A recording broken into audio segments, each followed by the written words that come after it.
strange lights in the sky. Look, it's lit. I have no idea what that was. Objects moving at incredible speeds, breaking the laws of physics. That shot down to the ground at light speed. Craft from another world. They're real. They're here. The truth is out there, and we need to know. Can anyone discover the truth behind UFOs?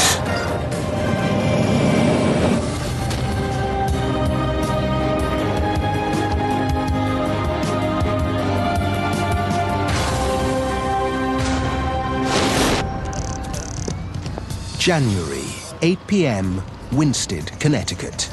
What the hell is that thing? Shoppers in a downtown mall spot something in the evening sky. It's moving. You got it, Pat? The event, like so many nowadays, is recorded on mobile phones. Unbelievable. It's posted onto an internet video sharing site. It's the latest example of an unidentified flying object, a phenomenon that seems to defy explanation. I don't know what it is. Or does it? UFO sightings like this one are reported in their thousands every year, and not just in America. They happen all over the world. No airports around here at all. It's unexplained. From Rio, London, Paris, and New York, UFOs are a global phenomenon, a global mystery. For the past 60 years, Whoa, I'm getting a series of lights right there. I got it. wherever and whenever unidentified flying objects have been spotted in the sky, they've hit the headlines. Right now, the biggest thing on YouTube is the Israeli UFO, which was UFO on top of a sacred temple. Is that UFO? It's amazing. Holy. And you can see it sitting on top of it, and then it just shut off at light speed. I looked at a video many times. I think it's real. UFO sightings like these fire the imagination of enthusiasts all over the world We've seen them in Mississippi like this, but never. and fuel investigations to discover what these mysterious objects really are.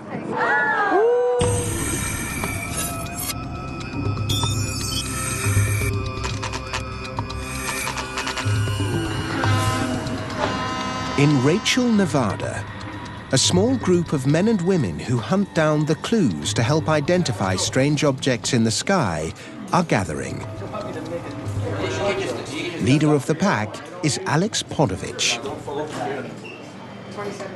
We actually hunt UFOs. We have regular meetings that we go out in the field, and we set up our equipment and cameras, whatever we have, and we watch the skies. And sometimes you do see very strange things in the sky.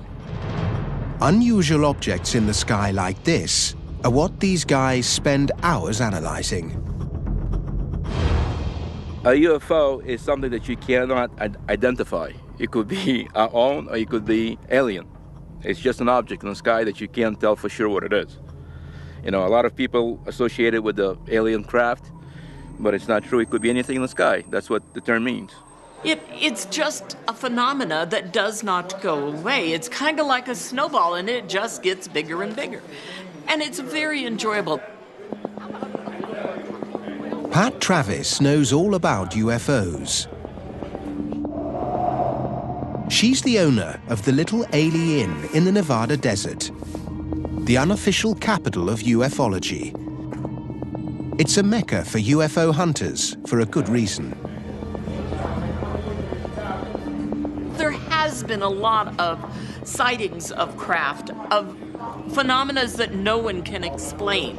There's been craft that have done maneuvers so fast that it's unbelievable.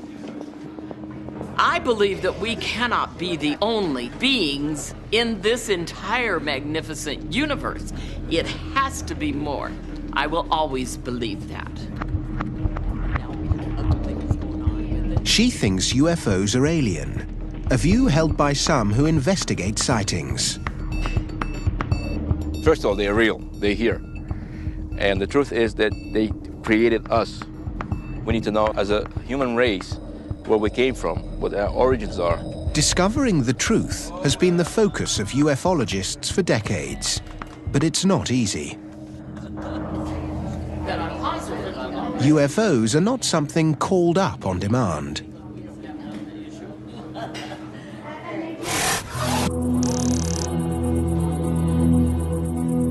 The holy grail for UFO hunters is finding a real flying saucer, or a ship, I should say, taking pictures of it, touching it, or getting a physical alien that you can shake hands with and take pictures. Today, Alex and his crew are taking a trip down Nevada's extraterrestrial highway to try to find a UFO.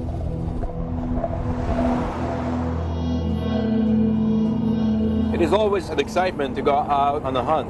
It's another possibility that I may find something that I've been looking for so many years. We are driving towards the mailbox, the infamous mailbox. They used to be black, and now it's white. The mailbox is a destination that's passed into UFO folklore. It's a location that's had more than its fair share of UFO sightings.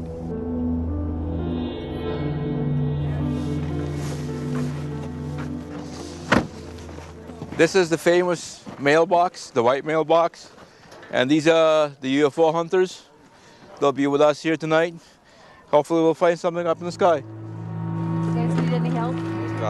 This UFO hunt is a challenge that's brought the group in plain sight of the security forces that monitor movement around one of the most secretive places on Earth. A US Air Force operating location near Groom Lake, Nevada. Better known as Area 51.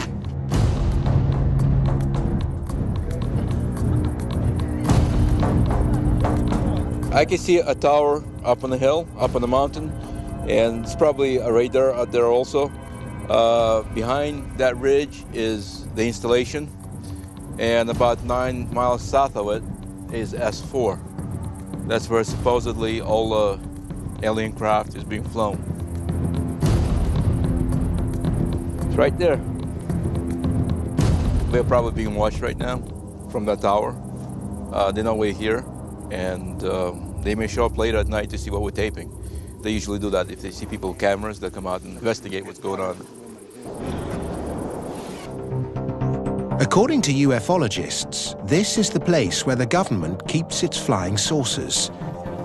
Physical proof that alien craft are real and they're here on Earth.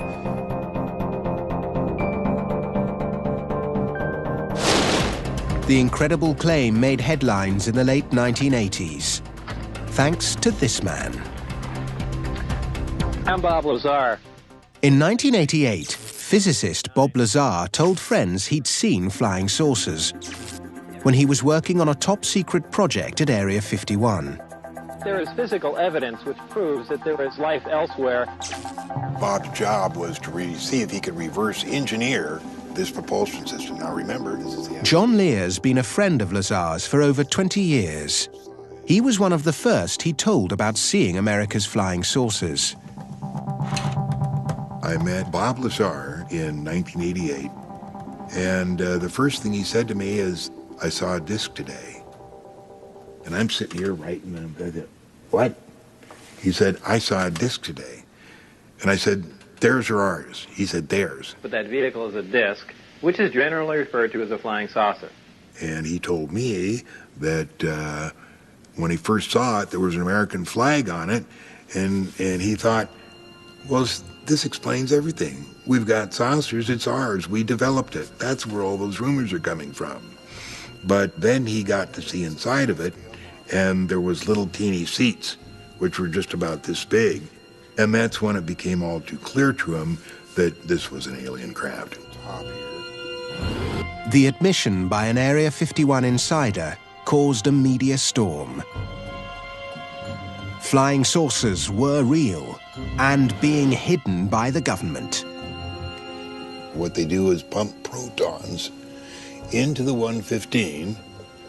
It's my opinion that nothing we have developed has been without ET influence or technology.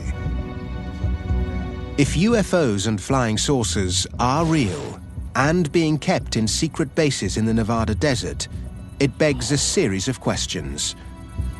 What are they for? And where and when did America get its hands on them? The Las Vegas UFO hunters are out looking for UFOs. They've gone high-tech. They're using a sensitive array of infrared and low-light cameras in the hope that it will help them capture images of unknown objects in the sky. This equipment is generally used for surveillance in very, very dark environments. Some of them use existing light. They can operate even from starlight. The other one is a traditional green night vision camera, which amplifies light. So if anything comes from that direction towards us and it emits light, we'll see it. Even before the cameras are up and running, Alex spots something in the sky. You can see the contrail, and that looks like probably an F-16. What do you think we're going to see out here tonight? Well, I'm hoping to see something that was engineered back, reverse engineered from alien technology. Almost ready. Almost there. If you had the infrared, we may be able to see some things that we can't see with our eyes. Maybe they're not still supposed to be seen. We're not supposed to be seeing. So that gives us a chance to look behind the veil. Is this legal? Yeah, perfectly legal. Okay. You're on public land. Okay. If you get arrested, you don't know me. If a UFO is spotted, the hunters have the equipment to capture images of the craft in intricate detail. If they do, it will be a huge moment. We need to make it work. These are our eyes tonight. Well, that was close. Hopefully we'll see some strange lights up there that move in kind of a zigzag way or moving really fast. Look over here, this way. I hope to see a spaceship, actually, if it's possible. In the darkness, the hunters spot something off in the distance. Is that thing right over there? It's too dark for conventional cameras to pick out. But what about the low-light ones? That was just moving.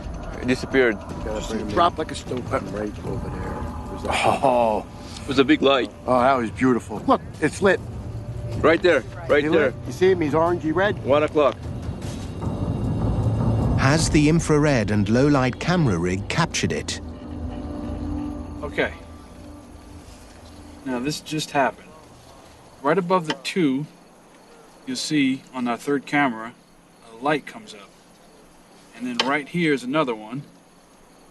And they both stay up for just about the same amount of time and then disappear. Not moving, they were stationary. And they were there and then they were gone. And that was not a pixel on the screen, that was not a malfunction.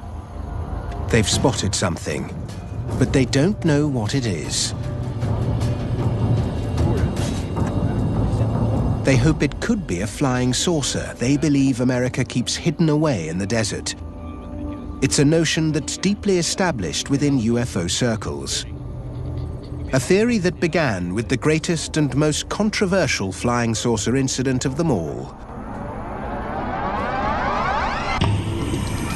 July the 8th, 1947. The place, Roswell. Debris is discovered on a cattle ranch in New Mexico, but it isn't just any old stuff. Eyewitnesses say the wreckage consists of foil that returns to its shape after being crumpled up, and weird, alien-looking writing on beam members.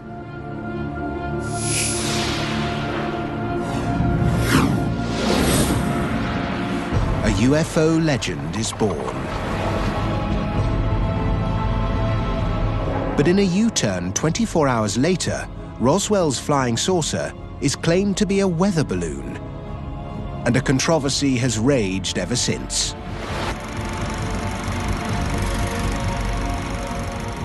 The interesting thing about the Roswell story is that regardless of whose side of the story you believe, the Air Force, the UFO research community, everybody agrees that some sort of object or device came down and was recovered. Now, the big question is, what's being covered up? But do you still get a lot of interest? I mean, do people still come out here and want to know what happened? There's still a little interest. People still come. Nick Redfern is just one of many who have investigated the most famous UFO case of them all. So, Eddie, we're pretty much at the crash site right now. Can you kind of explain? I think one of the main reasons why people are so interested in and fascinated by UFOs is primarily because there's always a yearning for people to look for mysteries. You know, people love mysteries, whether it's UFOs, the Loch Ness Monster, Bigfoot, ghosts. People love a real-life mystery. And I think when, as I do believe with UFOs, there is a genuine mystery, that makes it even more intriguing. No physical proof that a flying saucer came down in New Mexico has ever been produced. But the rumors that one did began a modern mythology.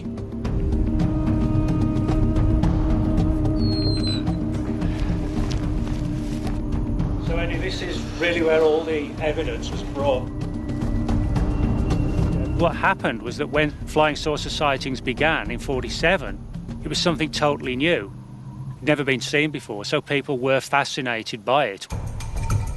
The Roswell UFO incident set the scene for an incredible explosion in sightings across America. Over the next 50 years, UFOs grew into a global phenomenon. And now, the reason why is about to emerge.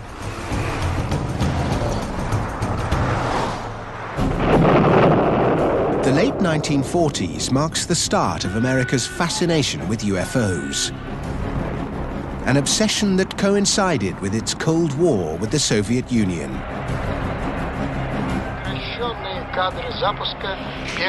It was a period when America started seeing a lot more unidentified flying objects. The biggest trauma for post-war America in the 50s was the appearance of Sputnik in the sky. Once you get a space race starting, you begin to get this huge rash of UFO technologies being sighted. The atomic age and the space race fed an increasingly popular sci-fi genre. And soon America was awash with B-movies featuring UFOs and invaders from outer space. With films like Earth versus the Flying Saucers or The Day the Earth Stood Still, you begin to get an absolutely clear interrelationship between the kind of sightings that you get in the real world and the B-movie flying saucers of the 1950s. In the 50s, this popular culture became reality. UFO sightings were on the rise. And the US military refused to acknowledge that they were responsible. The recent sightings are in no way connected with any secret development by any agency of the United States. But that's not true.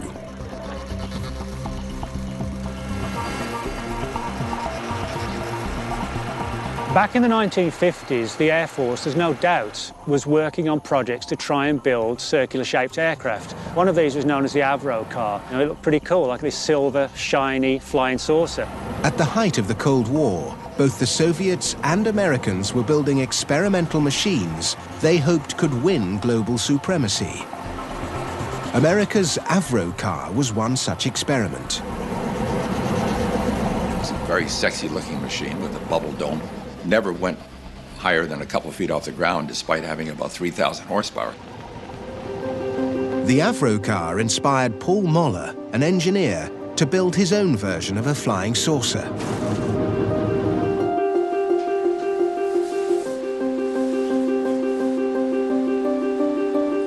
I do think it invokes the image of that little Jetson type of machine that we saw in the 60s that had the bubble dome and that freedom to move around in the future the way they did. That was very big in America, and I think it drives the interest of people to do it. Well, putting this canopy down really puts you into a very comfortable world. Dr. Paul Mahler flying the M200X. Paul Moller is one of only a handful of people who can claim to have flown a real flying saucer. The OMC rotary engines developing. It's truly a magic carpet sensation. When you're in a helicopter, there's a lot of vibration, number one. And number two, you have the sense you're being lifted from above.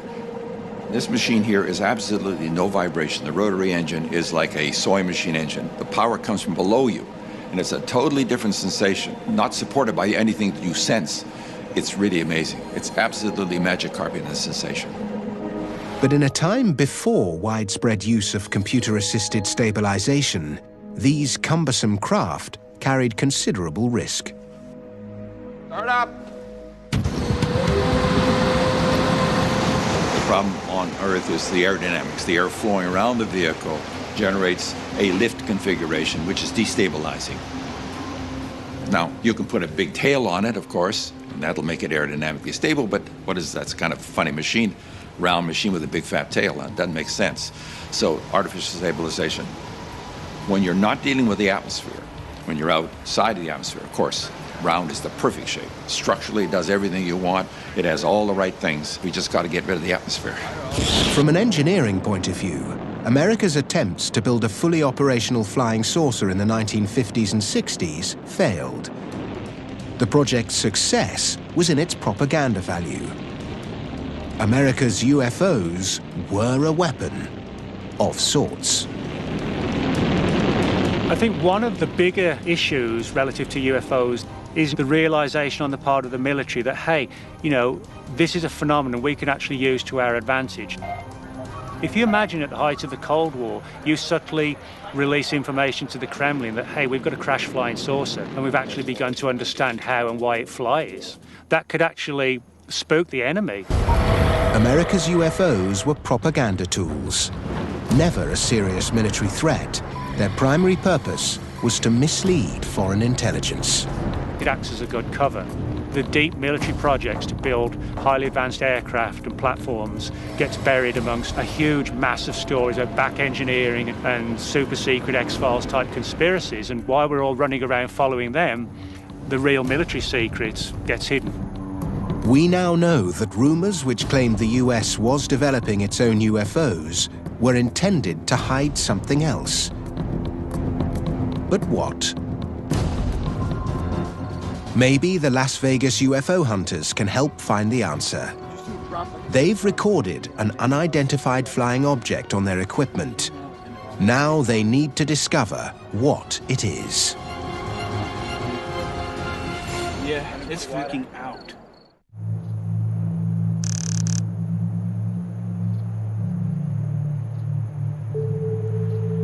Peter Merlin knows a lot about what goes on in the sky over the desert. He says that evidence of UFOs in the sky can often be found on the ground.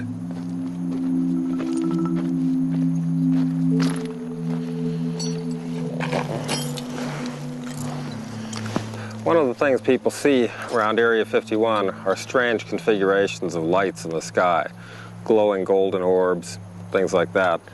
A lot of the time they're seeing these things. This is an Air Force anti-infrared flare. It provides a heat source to decoy heat-seeking missiles. And they look very strange to people on the ground because they seem to hang in the air or move in strange ways with the air currents while glowing and sputtering. The deserts are littered with thousands of these things.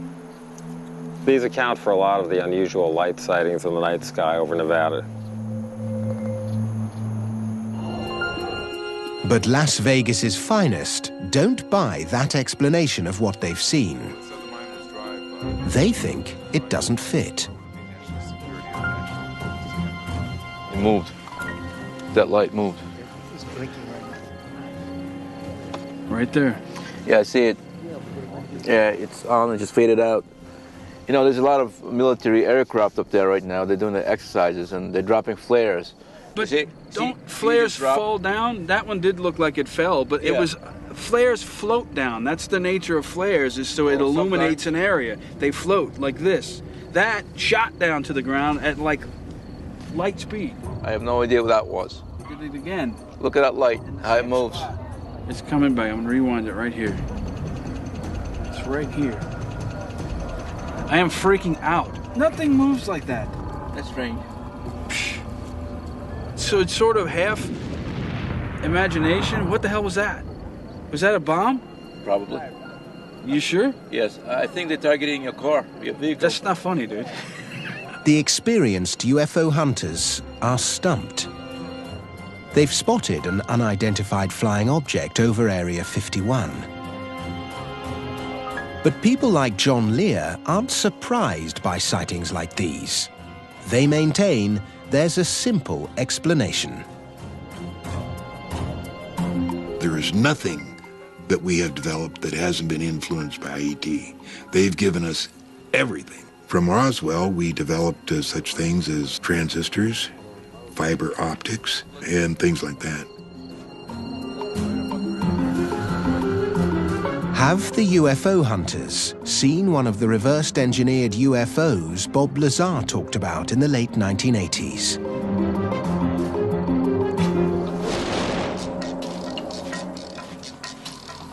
In the Spring Mountains, 65 kilometers west of Vegas, Peter Merlin's on a mission to find out. We're looking for the remains of a top-secret project capable of flying at speeds of over 2,000 miles per hour and up to 90,000 feet altitude. It was a CIA project tested at Area 51.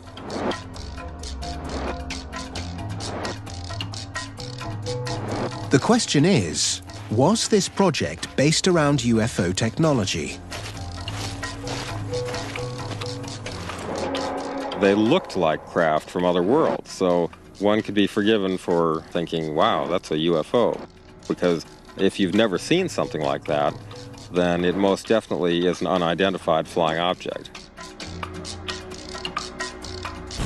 Now there's a chance to discover the truth.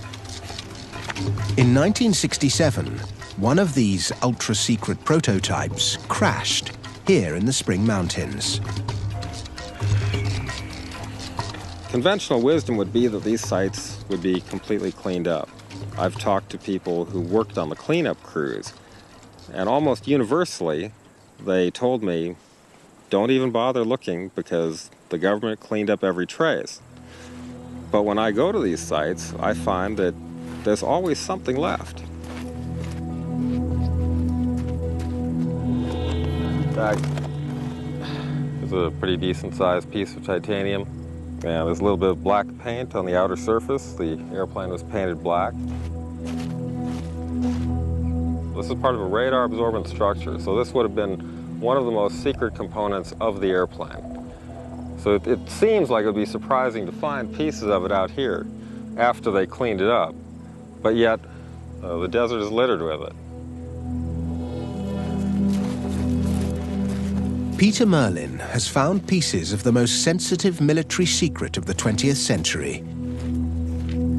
It's not alien, but to the Soviets at the height of the Cold War, it might well have been. It's a technology so advanced that they never saw it coming, literally.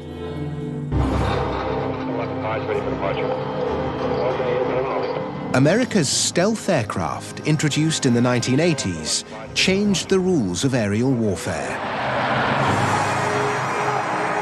Exotic in looks and performance, these ultra-modern aircraft caused a flood of UFO reports over the Nevada desert. But stealth aircraft can't possibly be responsible for all UFO sightings worldwide. What strange craft triggered the others? Now, with modern technology, it may be possible to figure out what they are and where they come from. In today's world of high-tech gadgetry, machines that perform the simplest of functions can often be mistaken for UFOs. This is an Aerobot. It's been designed by Paul Moller, the man who built and flew the M200X flying saucer. Well, the here, what I'm flying here is a vehicle that was designed for bridge inspection. It's a serious problem. How do you get up and inspect bridges and not risking somebody's life in the process of identifying cracks in the bridges? The US Air Force has used these experimental machines for aerial surveying tasks. It's an unfamiliar technology. These are exactly the types of objects that draw public attention and could be mistaken for UFOs.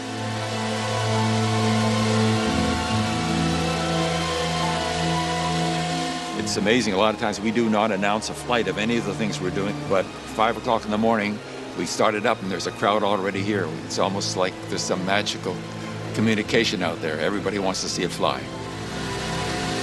It's going to be surprising, but you know everything's surprising to start with, right? It's a matter of time. It wouldn't take very long before it'd be common like everything else in our lives. To the untrained or uneducated eye, Paul Muller's gizmos could appear to be unidentified flying objects.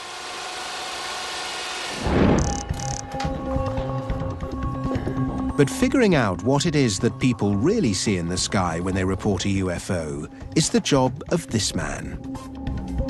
Mark D'Antonio is a chief analyst with Mutual UFO Network, an organization which investigates unexplained sightings. When someone sees something, there's a variety of ways in which they can record it. This cell phone video showed up on the web, and just since late last night, it's already had 187 views. This is basically available for the world to see. It's the UFO recorded over Winsted, Connecticut. Mark's job is to analyze the footage and try to identify what it is. In the majority of cases, what he discovers surprises people. As anyone can imagine with UFO imagery and video, we're going to get a lot of images of things that are actually flying. You have aircraft, insects, birds, occasional rock, or other things flying through the air. And we see a lot of those photos. You know, we'll see Frisbees photographed at odd angles. I mean, things like that. For example, take a look at this one. On his database, he's got hundreds of examples of typical UFO shots. Somebody took a picture of an aircraft, but it's a known object. Obviously it's an aircraft, and that's not a problem. But you see this shape in here. You see this streak right here, and then you see two appendages, one set here, one set there. Okay, this is classic because this is a very out of focus object very close to the camera. This is an insect. It's a common example of how a UFO can be captured on film, but never actually seen. Sometimes these objects aren't even flying at all. Many times people photograph things genuinely because they need them for work or whatever, but then later when they review the pictures, they see something odd because they didn't see it when the photo was taken. In this particular case, over here in the corner, these two objects showed up, and they were submitted as two objects that were not seen when the photo was taken. I looked at that and I started laughing. I said, you know, this makes my day. Because what that is just a staple. 95% of all the UFO material sent into Mark for analysis turns out to be known objects, simply misidentified or captured in an unusual way. The UFOs typically become IFOs, identified flying objects, and they turn out to be planes and helicopters and atmospheric phenomena and celestial bodies like meteors and all kinds of things. But what about the sightings that can't be categorized so easily? All the other imagery that we've looked at so far have been in that 95% known category that we've talked about before, you know, aircraft, insects, flares. In this particular case, this is a true UFO. This is an unidentified flying object. It's a true unknown. It's one of those that has been subjected to all the analysis already by far more than just me. True unknown. Most of what we're talking about is some very small percent of unidentifieds. It's this small residue that everybody is really fighting over. And of course, if the believers are right, if even one of those is really, really, really real, then extraterrestrial craft are real. It's a view that's dogged the UFO community from the beginning. Something flying in the sky that is unidentified and is an object isn't by definition an alien spaceship.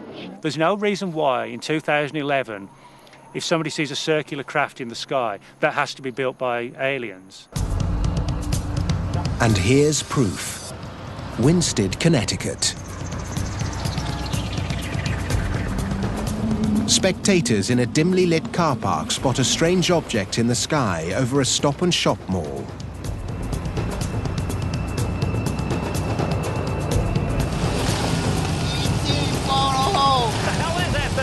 It creates a stir. The sighting is recorded on camera phones and is posted up on the internet within hours.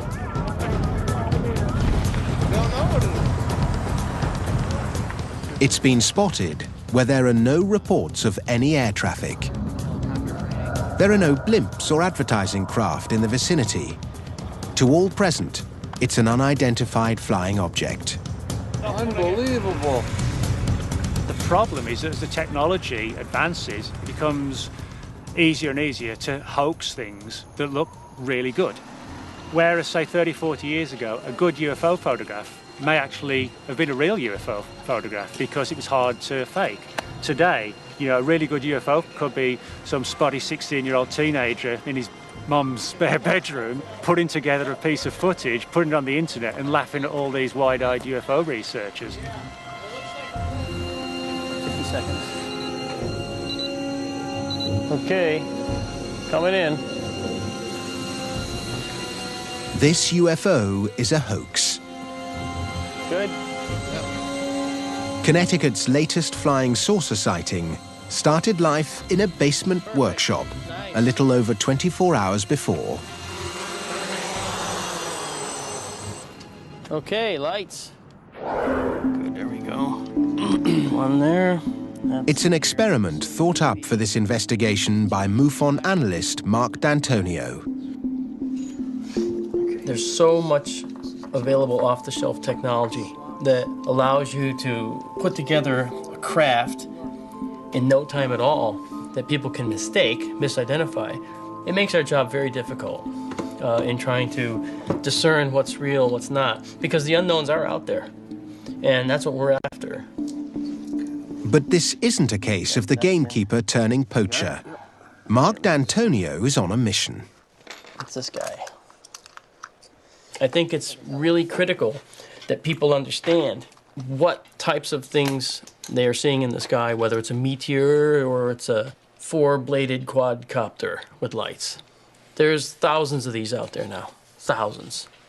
We have to show people what these are, because too many people are reporting these and then think they've had a life-changing event, when in fact they were looking at someone fooling them.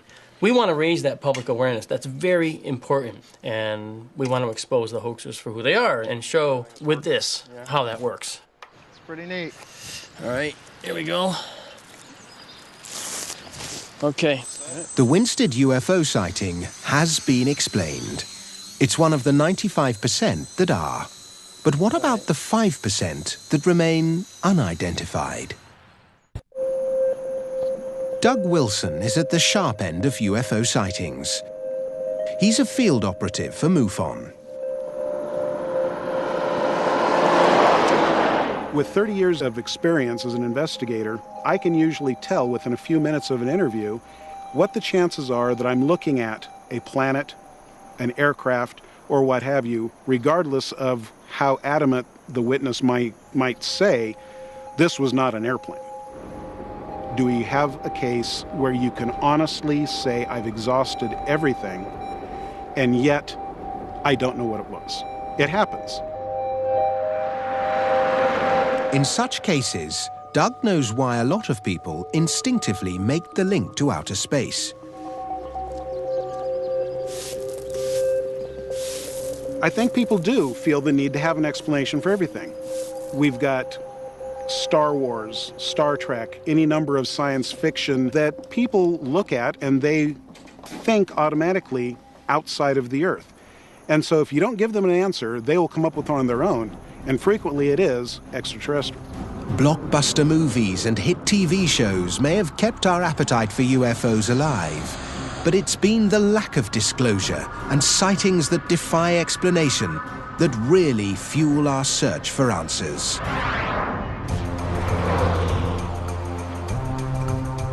An incident 60 years ago gave a town in New Mexico a marketing dream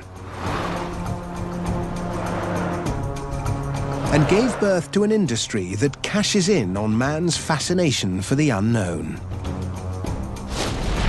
But the truth is, the facts behind the Roswell incident have been released. I think the best explanation for the entire Roswell incident was it was a physics experiment that got lost, and that led to some unintended consequences. Today, the official explanation for Roswell is the crash of a top-secret listening device codenamed Project Mogul. These balloon trains were huge assemblies. We've got a picture of one right here. It was 600 feet tall. It was about half the height of the Eiffel Tower. Unlike those who maintain a flying saucer crashed, physicist David Thomas has evidence that supports the official version of events. This is a small replica of the I-beam that was found in the Roswell debris. These strange markings are the key to unlocking the UFO mystery. It's not alien writing, as some believe. It's something much more down to earth. And crucially, it links it to Project Mogul. They were made for the Army Signal Corps by a toy company in Manhattan called Merrick Manufacturing. And the reflectors were a little flimsy, and when the Army Air Force said, can you make them stronger, they applied some tape they had sitting around the toy factory, and this tape had these strange, colorful, sort of hieroglyphic symbols that could have been interpreted as alien writing. It's exactly the same design described by eyewitnesses. But instead of being alien writing, the truth is, it's toy wrapping tape. Despite the evidence, it isn't enough for some people. 60 years of speculation can't be swept away so easily. No one's going to hide a weather balloon coming down. There's no point. And even a Mogul balloon, there are examples of Mogul balloons coming down elsewhere in the US in the summer of '47. They weren't subject to stringent security like the Roswell event was. So I think for me that rules out a Mogul balloon. The real truth behind the most famous UFO of all time may never be universally accepted. But the facts reveal that in the vast majority of cases, an explanation for most UFOs can be found. Simple misidentification, atmospheric conditions, hot air balloons, hoaxes, even staples can all become unidentified flying objects. But the question remains, what are those that stay unidentified? There are those people who understand that while there are a lot of mystery lights and things happening in the sky, some of them of a perhaps clandestine nature, there's no good evidence that any extraterrestrial craft is visiting the planet Earth. Believers will still hunt for the evidence. Light speed. That one, the last one, it's right here. In my opinion, the truth behind UFOs is that, first of all, they're real. They're here. Roswell, New Mexico. Something did crash, and I do believe that I was a alien spacecraft. But for those of us who just look to the skies and wonder, 80 to 90% of all UFO sightings are explainable. But as a rational person trying to keep an open mind, I would have to say that there is no reason to believe that aliens could not be here. It's kind of like people's belief in God. You can't prove it, but you'll be damned if you'll deny it in total. Brand new The Truth Behind explores the legend of the Loch Ness Monster at the same time next week. Stay tuned for a hunt for aliens.